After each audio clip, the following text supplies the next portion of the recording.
आता आमचे पेमेंट मिळत नाही, आमचे बिलं मिळत नाही. त्या विषयावरती आज एक मंथन होता.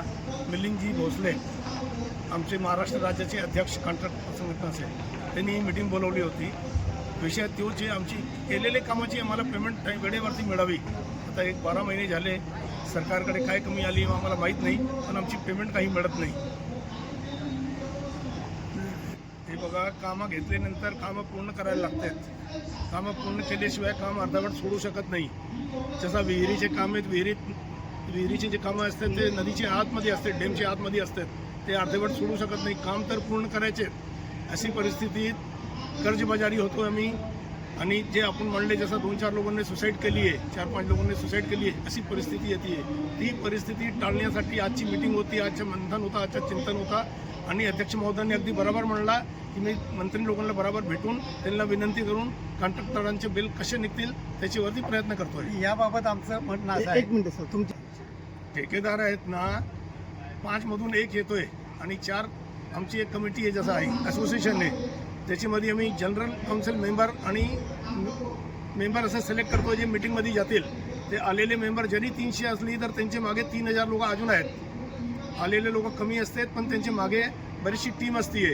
आम्ही सिटीचे सिलेक्टेड मेंबर आहोत, general council member, managing committee member, त्या वतीने आम्ही इथे आलेलो आहे. सरकारला आमची खरोखर विनंती आहे, काही बॉन्ड्स काढावा, काही लोन घ्यावा, कुठनं तरी अरेंज करावा आणि कामाचे पैसे द्यावा, म्हणजे कामं पूर्ण होतील, आम्ही पण फ्री होऊ, गव्हर्नमेंट पण फ्री होतील.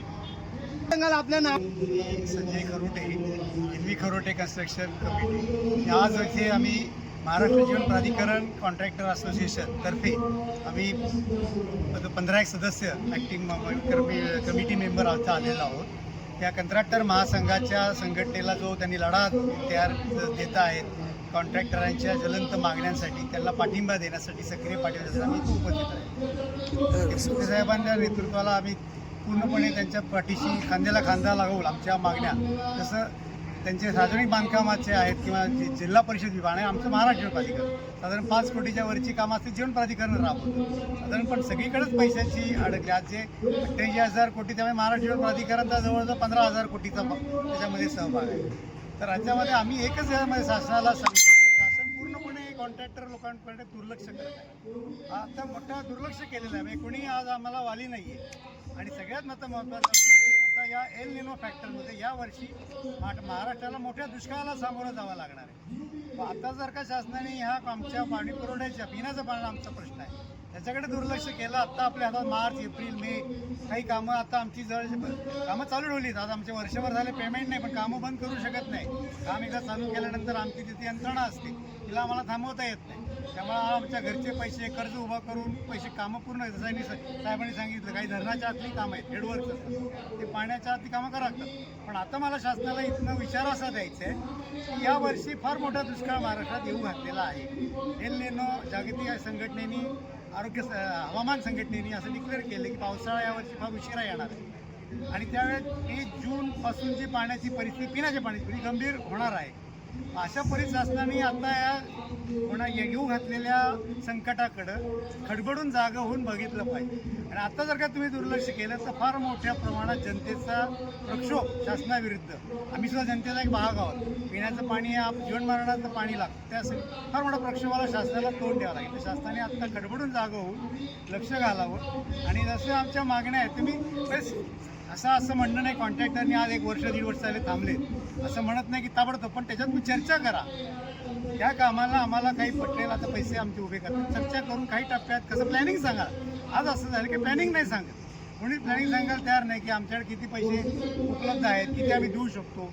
आता मध्ये मुख्यमंत्री महोदयांनी 15,000 कोटीचं हुडकोकडनं आम्ही कर्ज काढतो असं आश्वासन दिलं होतं. पण त्या हुडकोच्या कर्जाचं काय झालं ते अद्याप माहिती मिळालेलं नाही. 15,000 कोटी मी उभे करतोय असं त्यांनी मागच्या अधिवेशनात विधानसभेच्या पटलावर आश्वासन दिलेलं आहे की 15,000 कोटी रुपये पर्टिक्युलरली कॉन्ट्रॅक्टरची थकीत बिलांच्यासाठी उभे करत आहोत. मिशनसाठी. जलजीवन मिशन. त्याच्याबद्दल काही अजून आम्ही विचारायला जाता तर कोणाला काही माहिती नसते.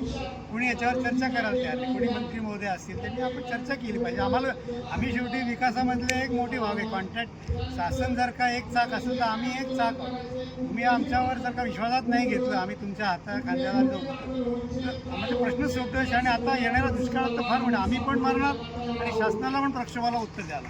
तेच माझं इच्छा असेल. आता गडबडून जागवण्याची वेळ आलेली आहे. तर दुर्लक्ष करू नये. तर फार मोठा एल्गार कॉन्ट्रॅक्टर आणि त्याच्या मागं जनता. असं वाटतं आमच्या एका कॉन्ट्रॅक्टरच्या मागे किमान 100 लोक असतात. कामगार, मशिनरीचे कामगार, आमचे वर्कर्स, सगळ्यांचे संसार आमच्या पोटावर चालतात. आता मला काय शासनाचा पगार एक 8 दिवस उशिरा झाला. महिन्याचा पगार त्यांचा पहिल्या 1 तारखेला 2 तारखेला पगार होतो. 8 तारखेला 10 दिवस उशीर झाला तर लगेच शासनाच्या कार्यालयासमोर लोक काळे झेंडे घेऊन उभे राहतात पगारासाठी. मग आता आम्हाला तुम्ही वर्ष 1.5 वर्ष पेमेंट देत नसेल तर काय परिस्थिती उद्भवली असेल म्हणून विचार केला. आणि जी स्कीम आहे ना ती आता जी राबवत असलेली स्कीम आहे ना जल जीवन मिशन, ही माननीय पंतप्रधानांची अगदी म्हणजे स्वप्नातील साकार करण्याची योजना आहे. अगदी इतका मनाने ही योजना चालू झाली महाराष्ट्रात ना, आम्हाला वाटत होता असा वर्षात ते स्कीम पूर्ण होईल. हे मधीच अर्धवट करून अर्धवट सोडून देणे, त्याला सरकारी पैसे नाही येणे अति त्रासदायक ठरला आहे. त्याच्यावरती माननीय फडणवीस साहेबांनी एक योग्य ते मार्ग काढावा अशी आमची सगळ्यांची विनंती आहे, कळकळीची विनंती. तुमचं नाव कळू शकेल सर? मी डॉक्टर राजीव कृष्णानी, RB कृष्णानी अशी माझी कंपनी आहे. मी 50 वर्षापासून जल जीवन मिशन, पब्लिक हेल्थ, एन्व्हायरमेंट यांचे काम करत असतो. ओके.